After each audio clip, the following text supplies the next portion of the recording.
All right, you're back. Another episode of The Climb, and we got one of our best guests here, Mack Moore. Thank you for joining. You're too kind, man. It's kind. And hey, let me say congratulations on the year of the climb, man. I've been there for your journey. I appreciate it. You inspired me. You inspired so many people. And I just want to say congrats, man. The passion you have for what you do is, I mean, like I said, it's inspiring. So congrats, brother. Well, thank you. Thank you so much. And you know, you have your own mountains you've climbed too. So, I mean, it's relevant for us all. And I'm glad that, you know, not only, you know, can I share some of these friendships that I have, but some of these, you know, mountains that other people have climbed. We all have them. We all have, you know, these struggles, these obstacles, demons, whatever you want to call them. And so we don't have to go through them, you know, alone. And you know, what's really cool is, you know, people like yourself have adopted that, but also by being on here, sharing your story, some of your close family friends, like we've talked about, friends, loved ones, you name it, you know, they've seen, you know, someone and maybe another side that they didn't know. And it's cool. So I appreciate that, man. That means a lot. Absolutely, man. Now, everyone, I think Max is being kind to me because a couple months ago he took Saquon Barkley from my hands. Oh man. Oh, no, man. Come on. I'm not going to rub that in, dude. You don't have to. It already hurts. I think you're right. It is nice to see him in that. Sorry, Yeah. I've been trying, you know, I was an Eagles fan on the Giant and loving the player. I try to root against the guy, you know, because he's such a likable dude and Yeah. great player. And yeah, we'll see what happens. You know, it's football, so we'll see. Yeah, Mac. I'm definitely proud of you, and a lot of like I said, the mountains you've climbed, and you deserve a lot of credit. You do not deserve Saquon Barkley. You just don't. None of you Eagles fans deserve Saquon Barkley. Let that be heard. And if I lose any of the few viewers that I have because of that, fine. I respect it. I respect it. But that's okay. You know, I will say I was very emotional after that happened, which I guess ties into you know, the grander scheme of things, what we're gonna try to talk about today. But I was emotional. I was like a little 13-year-old girl who just got broken up with in middle school or something like that.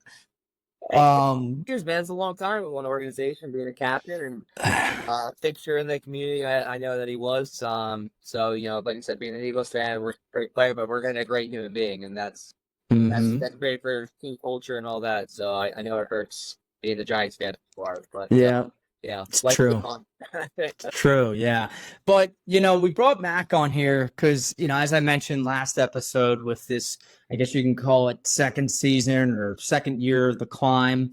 We're going to talk, thank you. We're going to talk more directly on overcoming those obstacles. And even, you know, when Mac's been on previously, I've referenced something I've worked on, the Build, Balance, Thrive model, and that first spot, right? And we talked about positivity. So we're not going to talk about it again. So everyone go check out that awesome podcast on positivity. I will maybe try to link it or at least put right here. There's new editing tools that I have now being the second year. I'll put the name of the title under here and flash it real quick so people can look it up. But the part of the build stage are these 8 building blocks that I've used, that they are proven in my course of recovery to lean on. And positivity is one of them. Another one is mindfulness. So, and to tie it into what we're talking about with Saquon, one benefit of mindfulness is to help with rumination. So, very unhealthy for me to ruminate on how, you know, potentially sad I could see number 2, 6 and Kelly Green and Midnight Green. But hey, I went to mindfulness, and I know it's been a big part of Mac's journey and what he thrives on. So that's what we'll be going for today. What do you think, Mac? Good idea? Great idea, pal. Great. I'm all about it. Let's talk about it. Yeah, and if I didn't do, I don't know, a 5-minute meditation before this, I'd be freaking out at that sight of the Eagles flag in your background. But hey, I'm calm. I'm cool. I'm collected, right? So That's all I do. My room is just the coldest spot in the house. I gotta stay cool all day. I hear you. Yeah, you got to work with what you got. So Yeah, basically, I want to talk a lot, about, Mac's story, but um we've heard my story with my bipolar disorder and being diagnosed 3 times and the relevancy of mindfulness there. Um it wasn't a whimsical 3 times. It was 3 times, and both times prior to the last, I was in front of healthcare providers. I didn't know what to say, didn't know initially where to go, didn't know what was going on, didn't know what to ask for, all these different things. And there's some certain signs and symptoms of bipolar disorder. Like moving jobs, or something new coming up in your life, or hey, they're not getting any sleep, right? There's these signs. But it was clear to me the third time around, and I did reference this in the call or on the climb with Christina last week, where for months I was dealing with this stress, and it ruminated. It really did. And I wasn't really aware, or in lack of better terms, mindful of how damaging it was to me. I kind of like to term mindfulness as like having this inner gauge of temperature. For me, mostly on my for mood, and I think it could be relevant for others. But it's the most important building block because, as I'll share, some key spots from some good organizations. It helped me with this tool of being observant. And and as we've talked about here before, uh, like everyone, you are your last line of defense. You need to be the person you see in the mirror has to be the number one fan of you. It also has to be the number one, person to save you in a crisis. And for me, I was willing to put into the work to try to avoid that, but I wasn't really I didn't really have a pulse on that temperature of myself. And that's where, when I got out of the hospital for the third time, almost 5 years ago now, I knew that I couldn't leave any stone unturned. And that last building block, right, was going to be the mindfulness for me. Plays a huge part. And just the sense of it, I have the definition here. It's the practice of being aware in the present moment. And the key word here, without judgment. So, with that backstory, it's certainly helped me. It's also been the key thing that, people around me that have been around me during a crisis have known that, hey, you're really self-aware. Well, in order to get there, practicing mindfulness on a daily basis, weekly, monthly, or just being in tune with yourself plays a huge role. So, with that, I know it's also played a big role in Mac's, life, and I kind of wanted to turn it to him, just with some things that he's been, stewing on and working on himself, kind of like we talked about. Well said, man. Very well said. And like I said, I'm proud of you for all the work you put in. Because, like you said, it's not something you can just read about and then just go on about your day to day and just expect, oh, well, I know what it is. Then fine. Like you have to practice, and it's a muscle. It's an organ. You got to treat it right and do the proper things on a daily basis. Building those consistent habits and making sure that when you know, obstacles along your climb get in the way, you're better equipped to deal with them and manage them.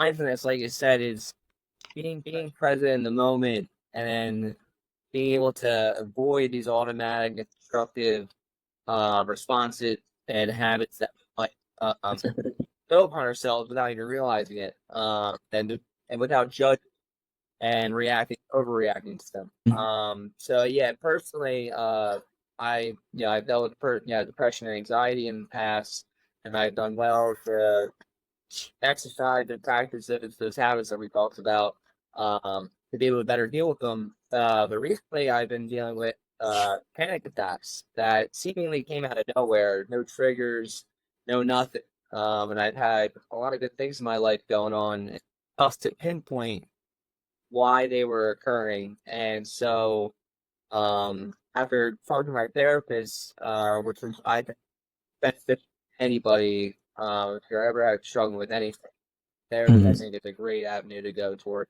to getting help.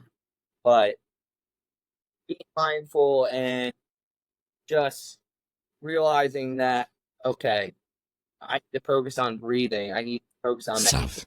I need to not overreact to what's going on currently and just know, all right, what's happening right now? What can I do to move past this? And breathing, certain breathe, like as simple as it sounds, breathing exercises has been a huge thing that has, I mean, significantly lowered these panic attacks. And that AJ we mentioned before, talking with one another, box breathing is a pretty simple one. I think that goes a long way. Um, and that is just inhaling for 4 seconds through your nose, holding it for two, exhaling through your nose for four, and then holding that for two. And you repeat that 5 times. I actually do it for 5 minutes. Mm-hmm. And that's usually at the start of my day. I try to get it in the middle of my day at some point, and then before I go to bed after I stretch. Yeah. Uh, and it has been just, I can't emphasize how beneficial it is because it can be very scary when you're going through these obstacles and it shifts your whole perspective on things and how you go about your day to day. Yeah. Yeah, that's so well said. And I think that so many people think mindfulness, it does go hand in hand with meditation. It really does, right? I feel like mindfulness is a state, and meditation is an action. Yeah. But meditation's not just sitting still for 10 minutes. Um, yeah, right. It's like people think they just need to stay still and think nothing. Actually, it's quite the opposite. Meditation's the practice of getting back to the focus. You're supposed to lose that attention that everyone has, and it's like it goes so well with trying to just find that grounding era, and just being really like close to yourself and feeling, hey, here I am, I'm in this moment, I am right now. And that can be really tough. We all live a very hustle and bustle life. I mean, we're located in the Northeast of the United States, and really it's just how it moves: fast, hustle, bustle. But there's people that live in the South that have obligations, they have kids, they have jobs, and we've never been more stimulated in our lives. We're on these wonderful pieces of technologies on our phones, putting this podcast out there, and it's great. But at the same time, we were talking before this, the average person spends 4.5 hours a day on their phone, which I have it written down. That is over a day per week, 6 days per month, 70 days per year. It's over 2 months we're talking about. Yes, that's a lot. That's a lot. And that's not a lot. That's just not a lot for numbers sake, but think about when you're on your phone. When are you typically on your phone? Okay, yeah, maybe when you're multitasking or you're getting away from stuff. I mean, hand up, I on my phone every time I go to the bathroom. And at times I have to put the phone down because you're supposed to be really not focusing on anything after a deep work state. So people are just constantly stimulated and not taking that break. And the wonderful thing about technology is you can have the opportunity to download, free ad here, Calm, right? Or all these different types of breathing techniques where it's like, hey, I'm going to do a breathing exercise every time I go to the bathroom, and something like that. Or we had Steph Cooper on here a few months back saying, use your social media to your advantage. Go and follow really productive accounts like Calm, another plug, right? Where they have like a gentle rainfall that you watch for 30 seconds.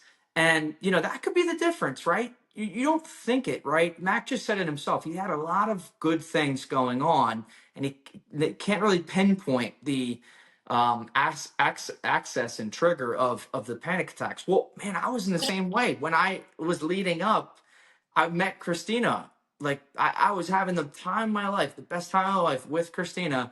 And for months, I was dealing with things that I wasn't really addressing. And, it was really the lack of mental, no, the mindfulness, right? And Yeah. the present of, hey, I'm mentally tough enough to get through it, even though it might be busy. Sometimes you just got to take a second, pause, and take a breath.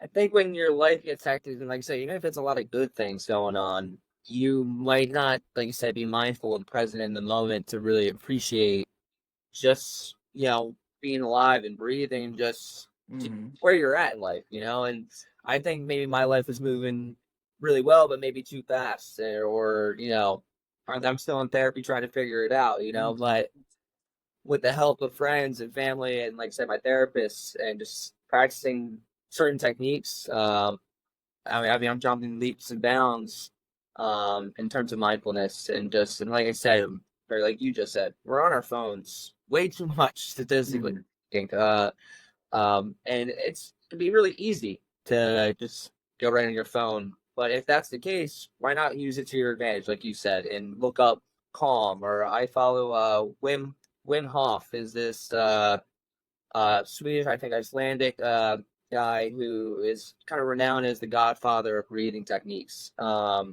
And he's telling I'm getting more and more into like researching these types of things because I feel like it's helping me grow as a person and Hmm. human, and just developing my mind in a more positive way, and Yeah. helping me when these obstacles do come. Like I said, that I'm gonna be well equipped to overcome them and keep climbing, Hmm. So, yeah. Now, mindfulness is something I think we all take for granted, but is absolutely paramount to practice and learn more about. Absolutely. Yeah.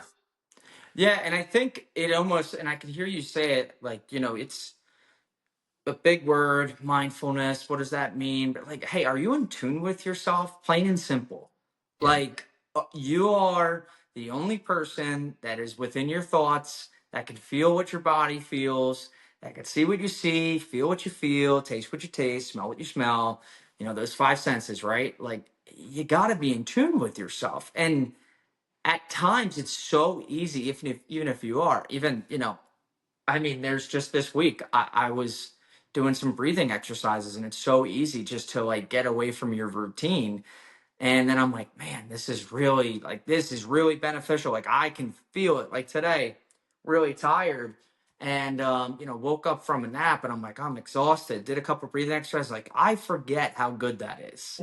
And but right, we're challenged with so many different things and tasked with so many different things, whether you know we're students, young kids, right? We have all these things going on, like sports, school, yada yada. We're, Um, yeah. jobs, parents, young professionals, social groups, you name it, right? So many things that throw us off our loop in nutrition, or just in general. Like, you had a wedding last night, and you stayed up naturally to 2 o'clock because that's just how the event went.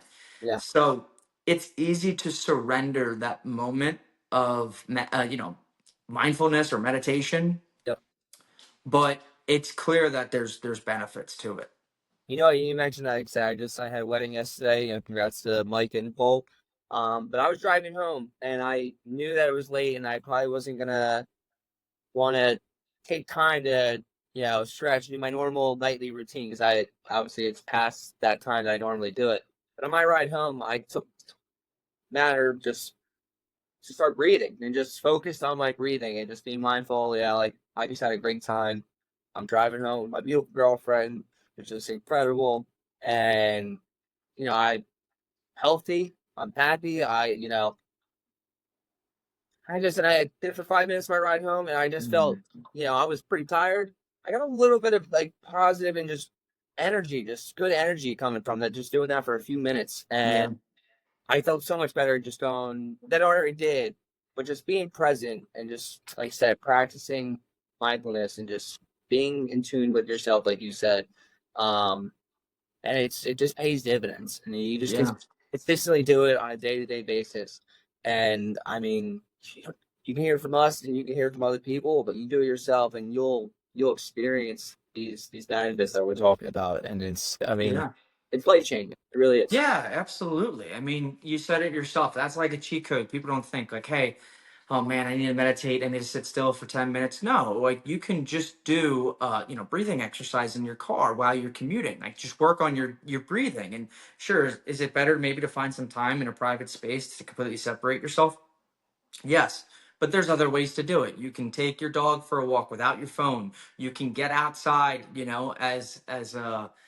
buddy and our buddy who came on the climb, Mike Herfler, man, go get some feet to the earth. Go Get get grounded. yourself grounded. Go touch some grass, trees, things of that nature. I kind of think my neighbors think I'm a little strange just because after runs I am walking around the whole corner lot that we have, touching every tree, barefoot and Up in the air, exhausted. like Yeah. And Rover's just who's at the foot who knocked my mic off, so we're gonna have trouble editing this, right, buddy?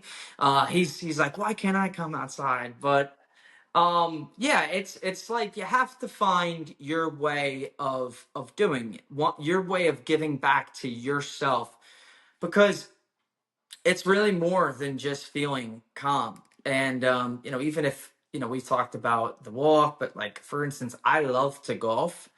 I find golfing so much more rewarding and relaxing if I'm walking rather than I'm in a cart. Now, I sometimes like being in a cart if I'm with a group of people having a good time. But really, like, it's just so beneficial to me to do those things or get to the park with Rover.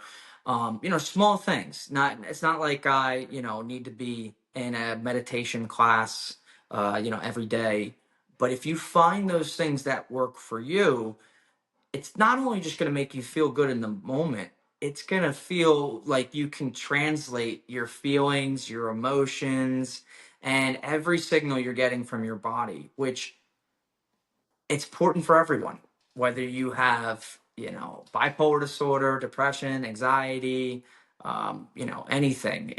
Or just in general, stress in life, got to be in tune. So, with that being said, what is one thing, because I think the phone is a big thing that everyone could work on. What's one thing you maybe do or want to do that can more or less help you stay away from like the electronics to give back to yourself?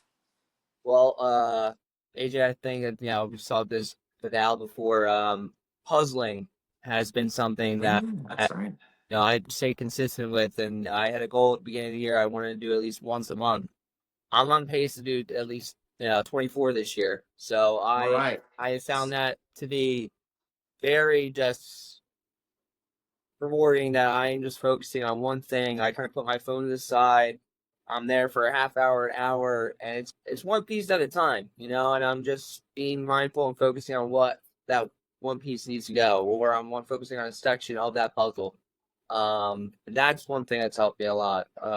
Grounding, like you said, just going outside, getting some natural vitamin D, and nature is a free, easy, just prescription med that we can use to feel better overall, and just you just gotta go outside, Hmm. and reading has been very very beneficial as well. Those are a few things I like to do. Like I said, I'm a fitness guy. I love working out. It's something I think Yeah. we all can do. And then I've also focused on more nutrition. Just putting the right things in our body that can help us out. And if you're not putting the right things in your body, you're not going to get healthier, and that includes our brains. You got to eat food that's Yeah. good for your brain. So I'm doing a lot of research on just my in my off time, just to see how I can um, be better mentally, physically, emotionally, even a little bit spiritually. I'm not the most religious person, but I just think being well rounded and Yeah. can help in all aspects. So, Hmm. and like I said, a lot of these experiences that I've gone through have shifted my perspective on how I go about my day to day. Because no day is guaranteed, and I want to live a long, happy, healthy life. Yeah. That's a priority of mine. Yeah, Carol Dweck's book, The Growth Mindset, and a lot of people have heard that growth mindset. It has that concept of just what you're saying, right? Like you're going through something. How can I grow from this? Am I going to take this as like, oh, woe was me? Or, hey, how can I improve on it? And, sometimes we look at these mountains as these huge, as I coined it, in the first time I've ever prescribed it. I thought it was just, everyone's got these speed bumps in life. And, eventually these speed bumps turn into giant mountains. Well, maybe they're not speed bumps. Maybe they're speed boosts. And you just need to take it and run with it and learn from it. And, that inner dialogue is huge. That piece of, there's a lot of things that can steer us off our path. All the things that you're doing, you're still going to be tempted by life itself to steer you off your path. Which I think is so important, to relate it back to my story. At the time of my third hospitalization, I already founded Team Garbo. We were already around for 2 years. We've already made a huge difference. I've already had, engaging pieces online of me sharing my story. And my goal was to help. If I can help one person not to struggle as much as I have, then I will be complete. Well, I did that. And then some. And then I was put, into the hospital for this, this manic episode that, and it felt like to me it was a blindside. But looking back on it, I know if I was more in tune with myself and mindful, I would have been on top of this. And I thought that all the things that I was doing to stay, preventative, like exercise, nutrition, and I was, but there was a piece that, hey, if I was truly honest with myself and in tune, I would have caught that I was ruminating on something. I wasn't handling stress very well. And, all it takes is to get into a triggering moment to find yourself in a vulnerable position. So I'm glad that happened though, right? Right. It's like, hey, this is amazing now that I've learned how powerful that building blocks of mindfulness could be. And this mantra that you have, man, build, balance, thrive. I mean, you find your building blocks, you realize, like you say, you prioritize what you need to do to start building. Yeah, And balancing all that stuff is very important. And that's kind of where my sure.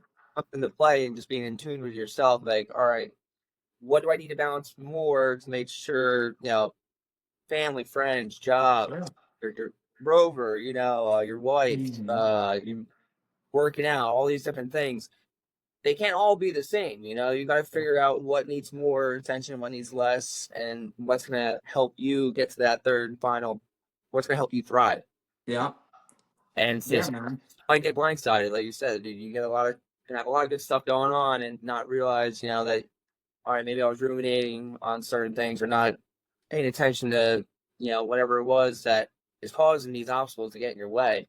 Um, but if you take the time to put in the work, and you can say you're more mindful and you practice these things. That's what we're gonna keep saying is you gotta put in the daily effort and time to see these steps and grow from our life experiences.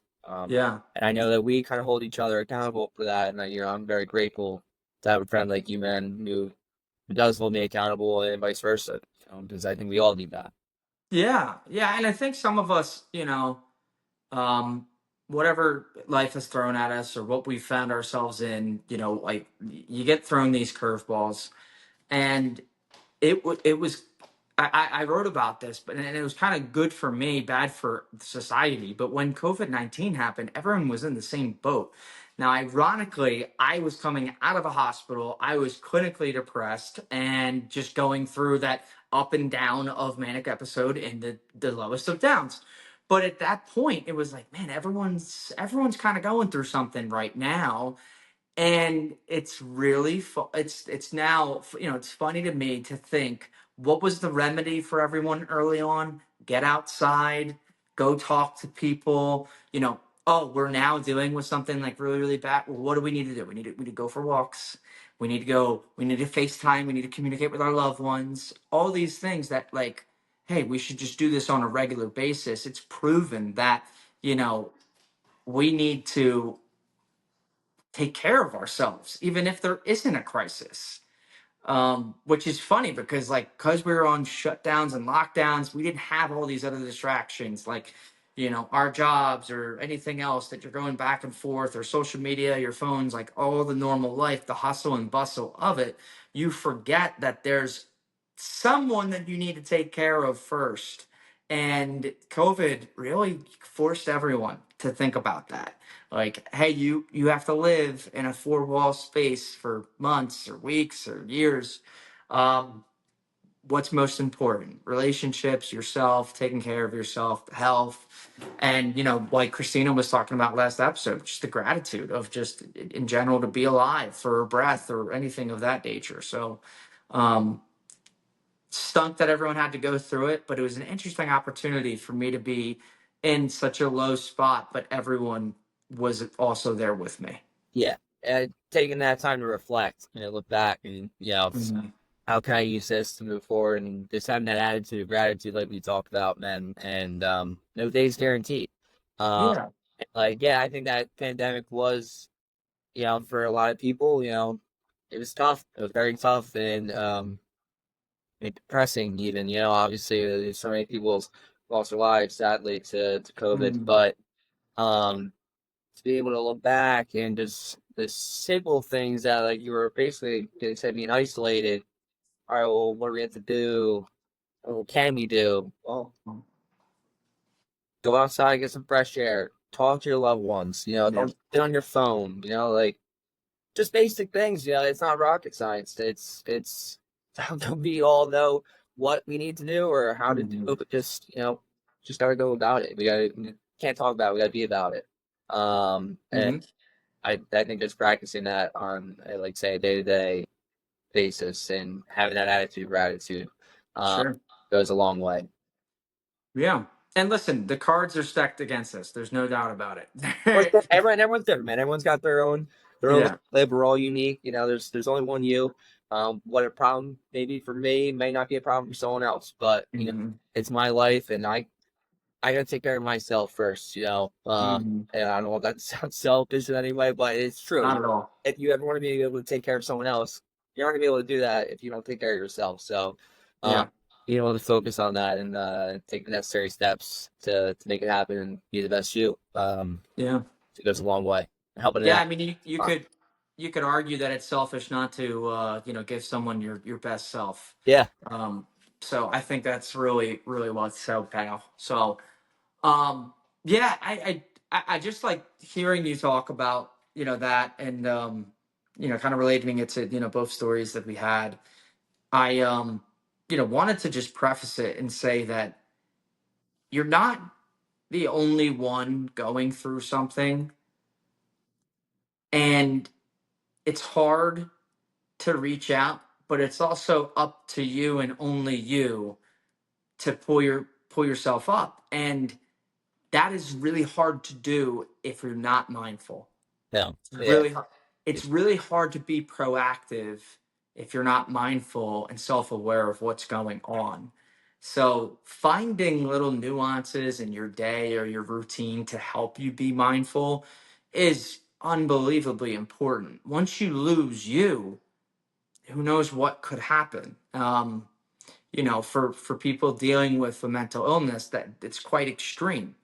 um, for people not dealing with a mental illness, they could run into some physical issues if they're using different substances or different types of diets, and how they eat and how they're maybe not exercising.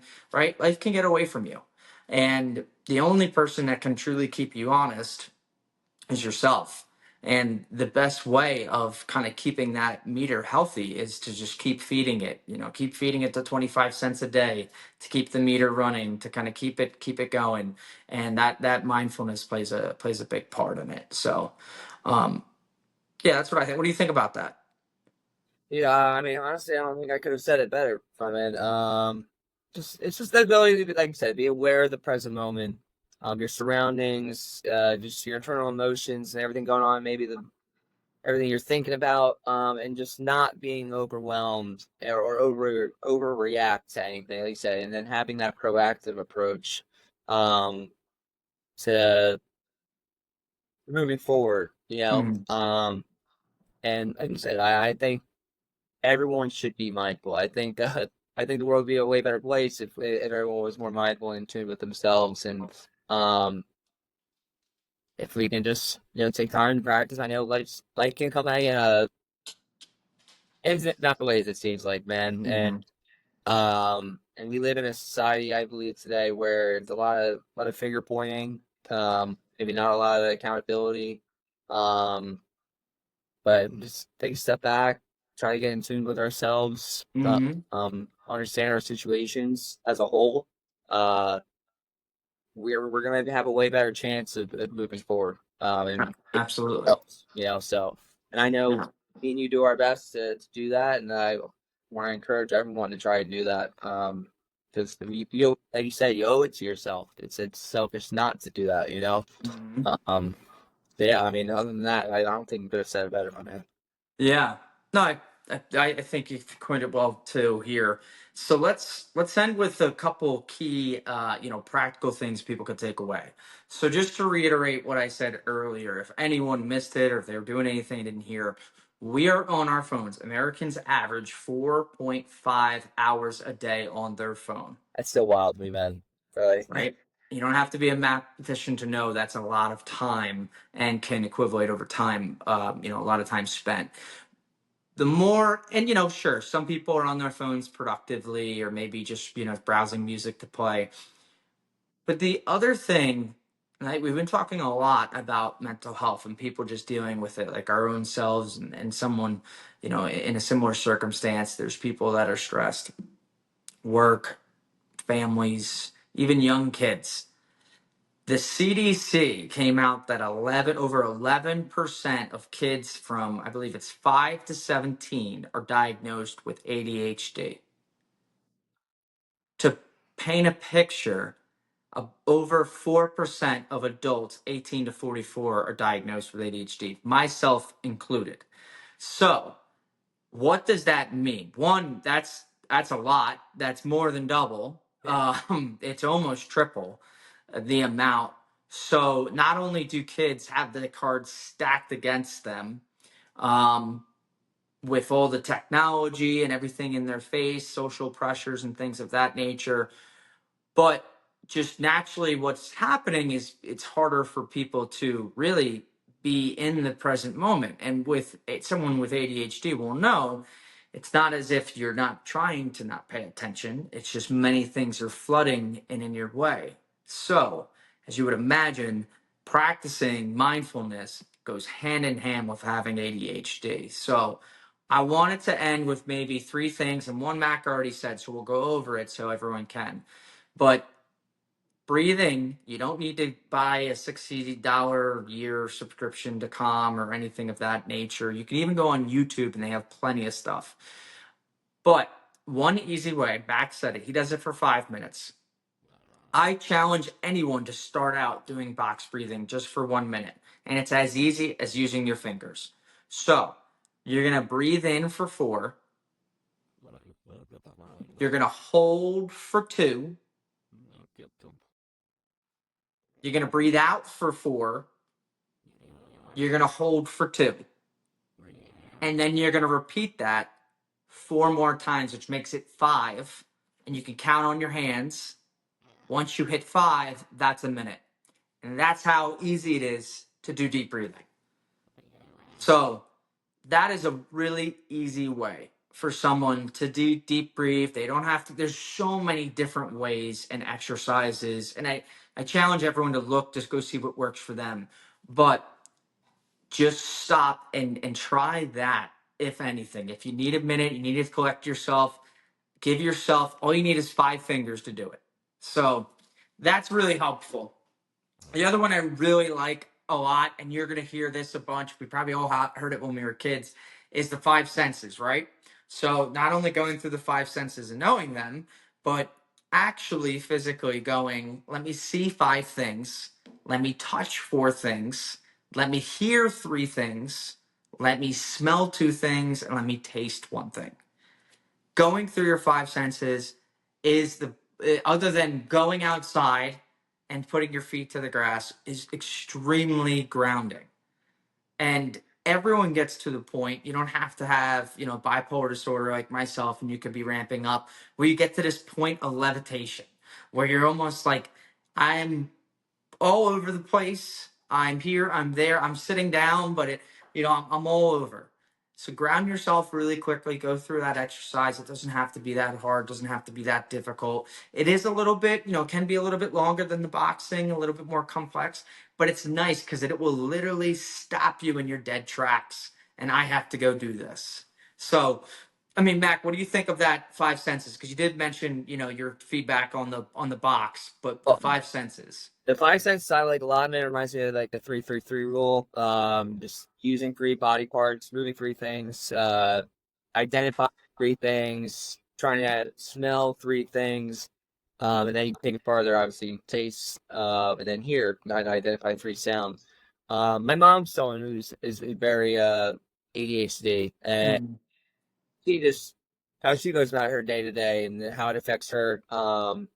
And she is up and out and about doing her thing. I think something that helps her is reading, like I said, certain exercises that we've already talked about.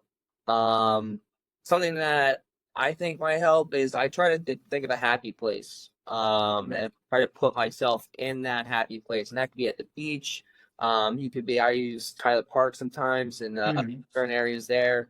Um, and I try to immerse myself in that spot, and then just essentially using those things. And I'm trying to feel certain things, but instead of like actually I'm trying to put myself in a state of mind where it's gonna expand the calmness in my head and the mindfulness in my head, and all the anxiety and different things that could be rushing and flooded in your mind are gonna fade out, and it's gonna mm, get pushed out. It kind of puts you in a trance almost. mm, And I've done it in my last couple of therapy sessions, and you come out of it like like you said, you're like levitating. It's like mm, you're ready to take on the rest of the day. mm. If I can suggest something, maybe try to put yourself in a certain trance, and if you will, and find your happy place. Yeah, Like I said, I kind of think of the beach also kind of like a sunrise, and that sun rising is all the positivity, good, great things in your life, wherever they may be. And then the darkness from the night before fading away is all the anxiety and bad stuff that could be going on. And that really seems to help. So along with your two suggestions, that's something I would, throw out there to maybe give a try.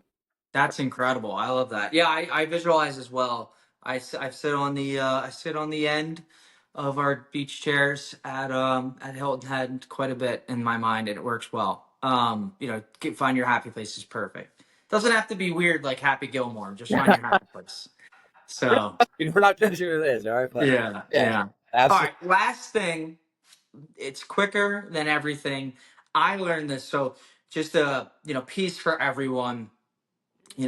Somewhere along the lines, sometime last year, I was struggling, with a few things, kind of coming at itself, and it's pretty quite obvious that I have an unbelievable support system, but a lot of my support system, if not most, if not all, they're not diagnosed with bipolar disorder. So sometimes it as supportive as everyone's ever been to me, they don't necessarily know what it's like, and I just needed to go to a support group, and I went, and I all it took was one session for me to share, and they're like, yeah, it sounds like you need to get out of the job you're in, and I was like, I don't know, and this that, and I didn't drag my feet. I gave it as much as I could for an effort to kind of stay at my job, but it clearly wasn't working out, and months later I ended up leaving, and it really did help immensely.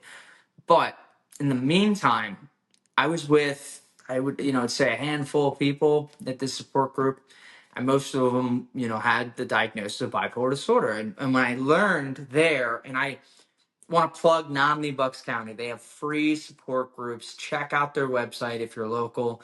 They have free support groups. They're incredible. The people that run them are amazing. The people that go are amazing. They're inspiring. Everyone's got a great story. Everyone's very friendly.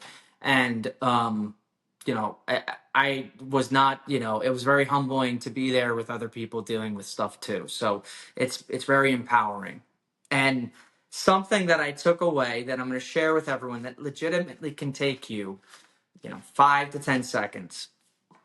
And it made a lot of sense too, because I was reading this this book called The Molecule of More. I won't get into it, but it's about dopamine, and it's about how we evolved as a culture kind of chasing dopamine, but there also is a presence of being here and now. And that's exactly, and ironically, when I was reading the book and we're going to these support groups, and someone shared, hey, whenever I'm in a pinch, or if I need to just kind of find myself, I say here and now, and then I spell it out.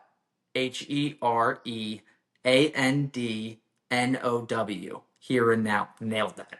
Spelling bee. No ding there, man. I nailed that. Uh, but it really works, right? Because you're not just spelling something and slowing it down, because you are, and it's helpful. But being in the here and now is the most present and mindful thing you can do. And to spell it out, it's forcing you to be mindful. And I love that. And I wanted to end the episode on that because I think it's the easiest that someone can do. And I challenge everyone. It's a battle every single day. And if you forget, try it again. You'll feel so happy you did. And being in tune with yourself and self-observant is really powerful. I mean, man, that's something I'm gonna start implementing. It's my day to day. And if I start feeling something coming on, I feel like that's something that can help a lot. And just anyone who's listening, maybe it might not work the first time. Don't give up. Yeah. Don't give it up because it didn't work the first time. Stay Mhm. at it.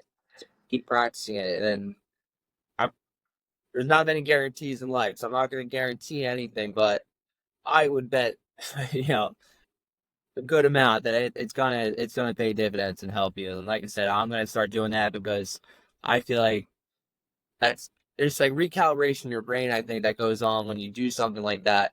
And I do the finger technique, so I just go from pinky, ring, Mhm. middle to pointer, and I just do that over and over again. And I kind of just speak for a couple minutes, and after a little while, things start to subside, they start to go away, start to calm, and you start to feel a lot better.